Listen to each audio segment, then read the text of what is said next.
Barrett Jones, hope you're having a great day, man. Welcome into the game here in Tuscaloosa. What's up, guys? How we doing? We're good, man. Everybody, man. You're like our go-to guy for offensive line, which you know that. We're on the edge of our seat. We cannot wait any longer. Barrett, give me your analysis of the offensive line. I love your energy. Well, I'll say I think the pass protection's gotten a lot better. I feel like everyone knows where they're supposed to be, and getting there. And, I feel a butt coming. I feel it. Well, I mean, I think there's still a long way to go in the run game. Look, I maybe I'm just an old O-line curmudgeon, but I mean, I think Alabama football can, even though now we're awesome at throwing the ball and we have, possibly the best quarterback in the country. I don't think that means we have to lose our physical running style, even if it looks a little different, if formations are a little different. It still comes down to the same blocks, right? Double teams and pushing guys around. And look, Texas A&M has a good front. It's probably the best front we faced. I would say it's definitely the best front we faced at this point all year. Daylon Mack's a good player. There's some good players up there. So certainly I'm not inviting panic. I think it's just a classic case of don't get too high, don't get too low. There's still a long way to go. I think there's going to be times where we need to run the ball effectively, and so I'm sure that's the point of emphasis this week for those guys is being able to fit those runs properly and block them up correctly. I thought it was just okay in the run game. I think overall it's getting better, and I think they're right on track, kind of where I thought they would be. So I guess I haven't really changed. I just think you guys are all over the map. One week you're telling me they're terrible, the next week they're awesome, and then they're terrible again. So I think it's somewhere in the middle. They're slowly getting better, and they're growing as a unit.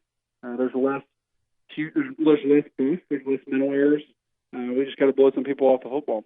Okay. So is when we say blow people off the football, is that when Nick Saban talks about consistently, because we're doing it some, but we're just not doing it enough, and maybe we're not being that dominant team. Is this just a mental focus, or are we're looking up at the scoreboard and we're going, hey, we're beating this team pretty bad. We don't really have to push people off the football. I mean, is that what it is? I mean, what is it? Is it just mental lack of attention to detail?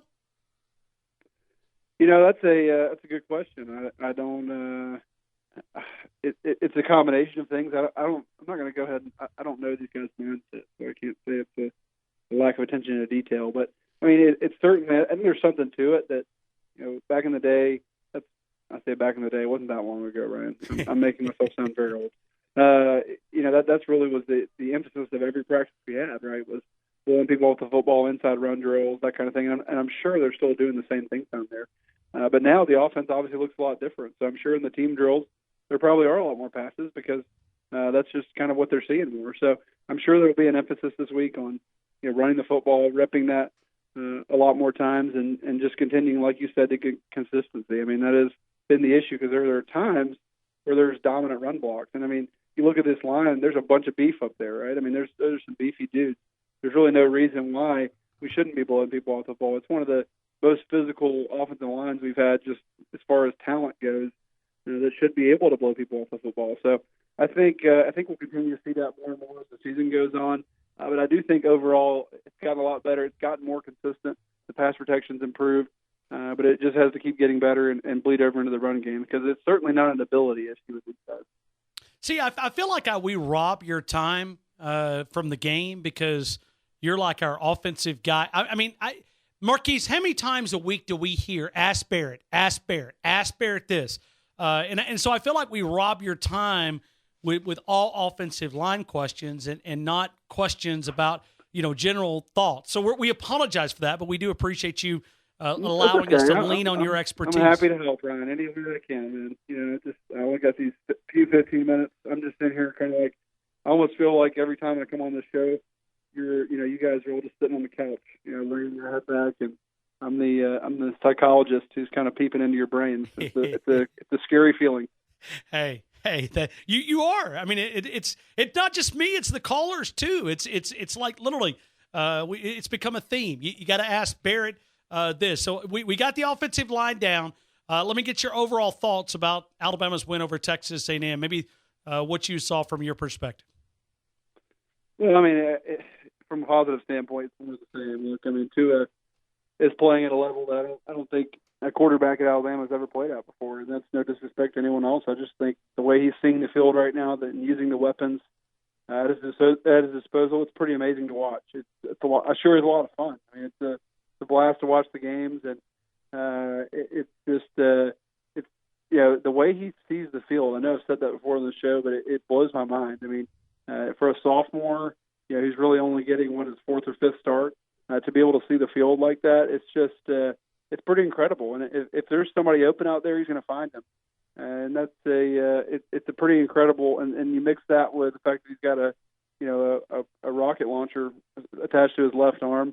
It's a pretty lethal combination. So and I think we kind of undersold him with just how good of an athlete he is. He really is a good athlete, able to scramble well. When I look at him, there's certain quarterbacks that when I see, they just kind of have a total calm in the pocket. Like they're not jumpy. They just seem totally in control of what's happening.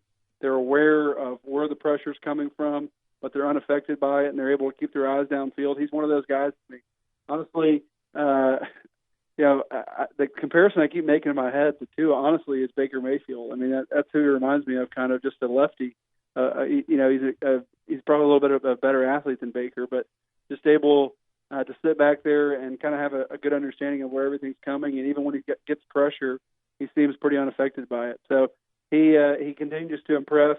The receiving core, I think, is not getting enough credit. Everybody talks about Ole Miss's receiving core. I think I would take the receivers in the crimson and white jerseys over any receiving core in the country right now. So Irv Smith is coming on. He's playing well. I mean, there's a lot of positives along the offense. I mean, defensively, look, again, that's one of the better teams we've played offensively all year. So I think there were obviously some mistakes, and something that Coach Saban, I'm sure, will never accept. But it's just kind of game flow late in the game, and the score even looked a little bit closer than it really was. If you're really watching the game, so I'm not too worried about it. I think those guys continue to get better up there. Quentin Williams, another guy who's not getting enough credit. He's had a really great season up to this point. There's a lot of bright spots, and I'm not sure how much this team's going to be tested until November. So we'll see. We'll see what happens. It could be a pretty snooze-worthy October, to be honest with you. And I know you don't have the film right there where you can break it down, but how much is Raekwon Davis requiring so much double teaming that it's allowing Quentin Williams to get free? Well, Ryan, I got to be honest with you. We've talked about this before, and I'm about to go off on here, so brace yourself. But, okay, you're fine. This is one of my least favorite narratives in sports.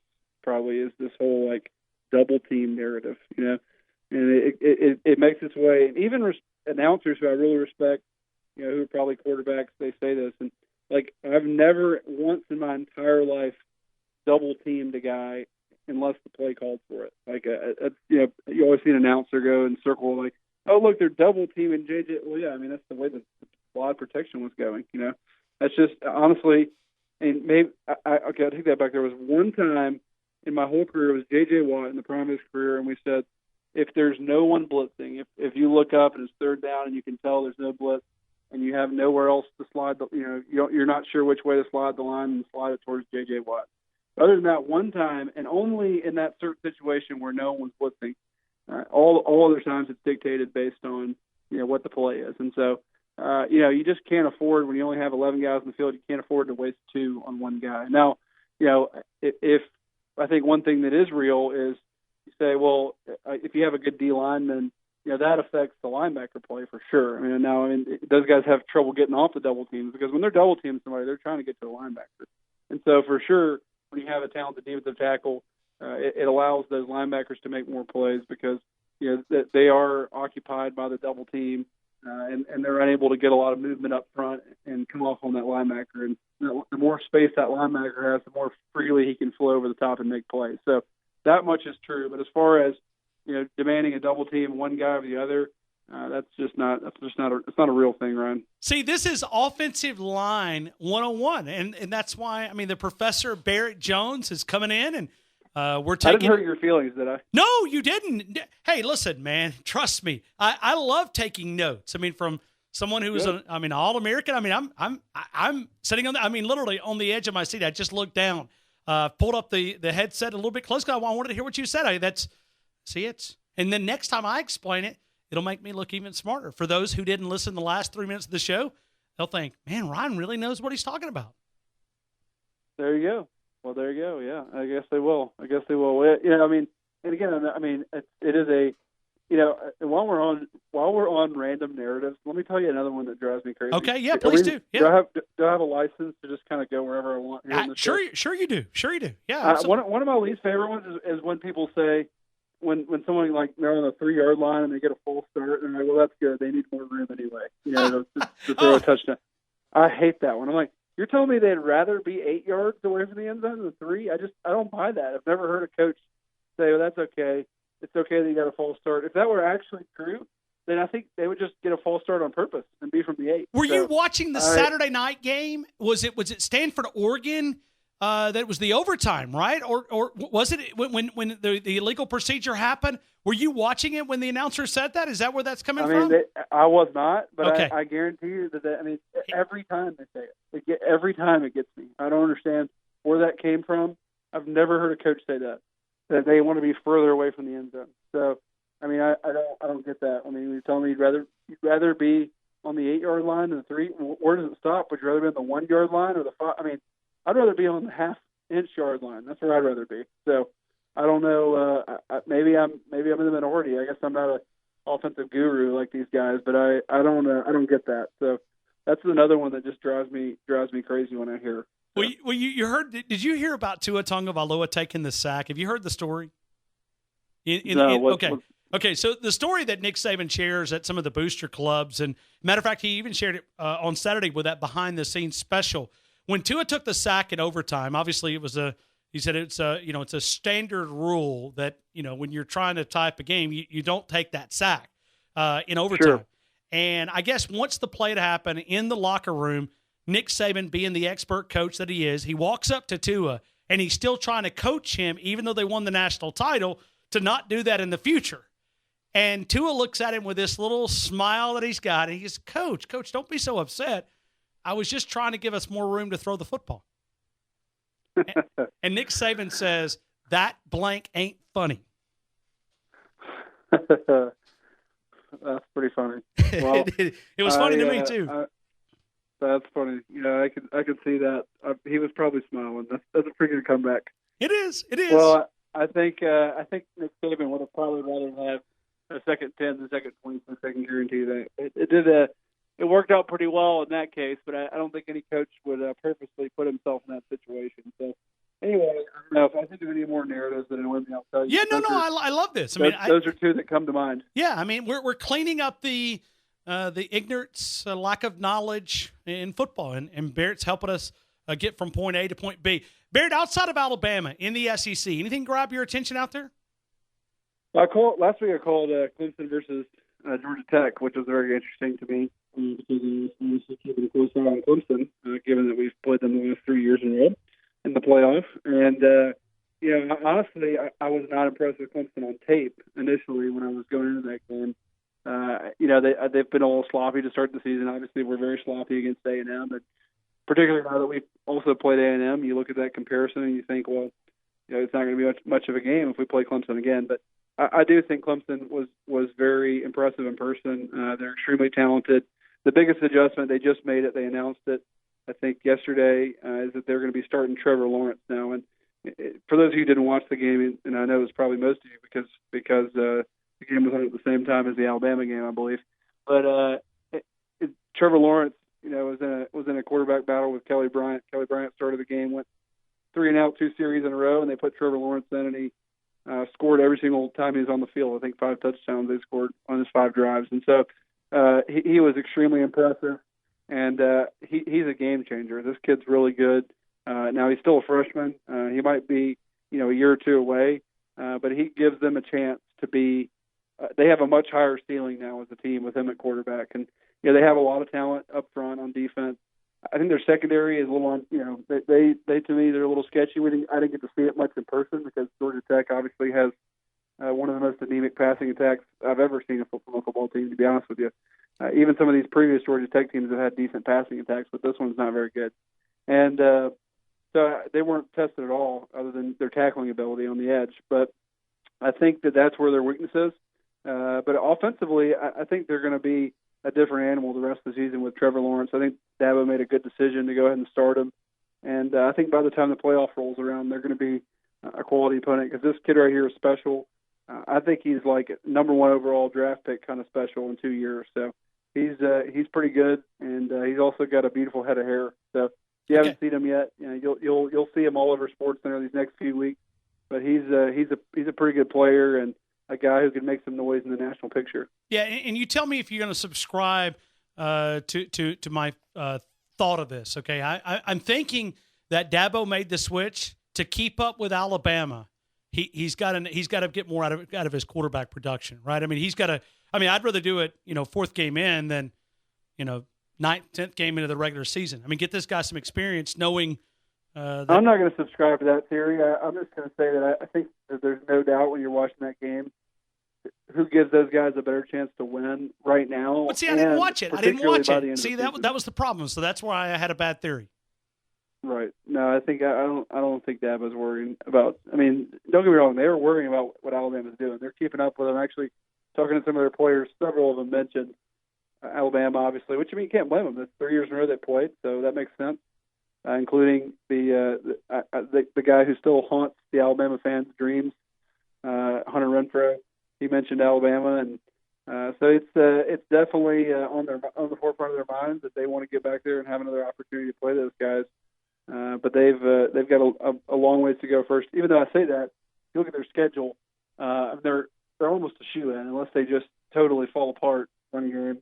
I don't see how they're going to lose to any. The ACC is just it's kind of a dumpster fire right now. So I used to laugh at the Pac-12, but then the more I look at the ACC, I think they might be even worse than the Pac-12 this year. So it's a pretty brutal conference, and Clemson probably needs to win out, but I think they probably will, because I don't know who else they're really going to play. Didn't you call Louisiana Lafayette a couple of weeks ago? I did. Anything we should be aware of in this game?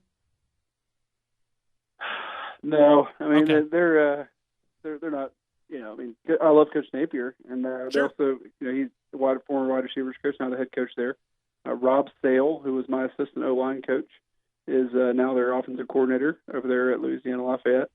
Mark Hockey, who was a strength coach under Cochran, is their strength coach. So they've got a lot of Alabama former personnel, but I think they're still, it's their first year over there, and personnel-wise, they're still a few years away. So I don't think there's anything to be too concerned about at this point. But it will be a I was going to say it'll be a good test, but that really is just coach speak. I think it'll be a bloodbath. I forget I'm in the media sometime, Ryan. I can just talk freely now. Well, and Nick Saban's actually looking for people to criticize his football team, is what he told us. I mean, he wants negative, and so let me read off today's prediction day here in Tuscaloosa on the game.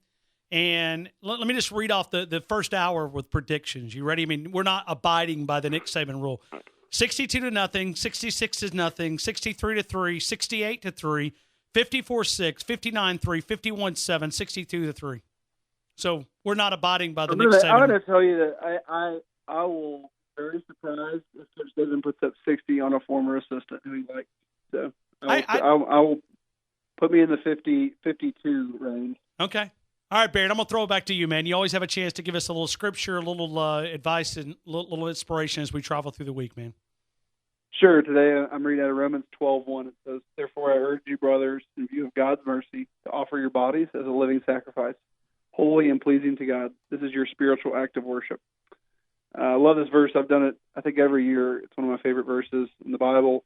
I think really every human being in their lives, they really essentially have two choices with the way they live their lives, right? They can either live your life, everything you do, to bring honor and glory to yourself, or you can live your life to honor God. That's really it. There's really no in between. And that's what this verse kind of talks about to me, and I think about it's really a daily decision you have to make every morning when you wake up and you say, today I'm going to live my life to honor the Lord, and I'm going to offer my body all the skills and abilities I have. I'm going to sacrifice those, and I'm going to try to use them to glorify God instead of to glorify myself. And I do think The Christian life starts with a one-time decision for sure when you're following Christ. But I think the everyday part of it, the sanctification, where you're becoming more like Christ, it's kind of a daily decision to me, where every morning you wake up and you decide that today you're going to live your life in that manner. Because it does take reminding we're human beings and we slip and fall back into sin, and we want to continue to point glory to ourselves. And so you have to constantly remind yourself. And I've said on the show before, the way I do that is by starting every morning reading the Word and praying and reminding myself of kind of what my purpose in life is. It's not to honor myself, it's to honor the Lord. So that's my verse for the day, Ryan, and thanks for letting me share it. Barrett Jones, I appreciate you, man. Hopefully you have a great week. Who do you have this weekend? Are you off or do you have a game? I'm off. Yeah, I'm off. I'm off for I usually, it's the same thing happened last year. I've got 11 games total this year, so I've had 5 already, and I'll have probably the last 6 weeks of the year. So I think normally right now it's SEC play, so there's not really as many non-conference games. Sure. And then the bye weeks are about to start, so there's fewer games, and normally I get a little respite before closing out the season strong. All right, Barrett. Thanks, man. Have a great week. All right, have a good one.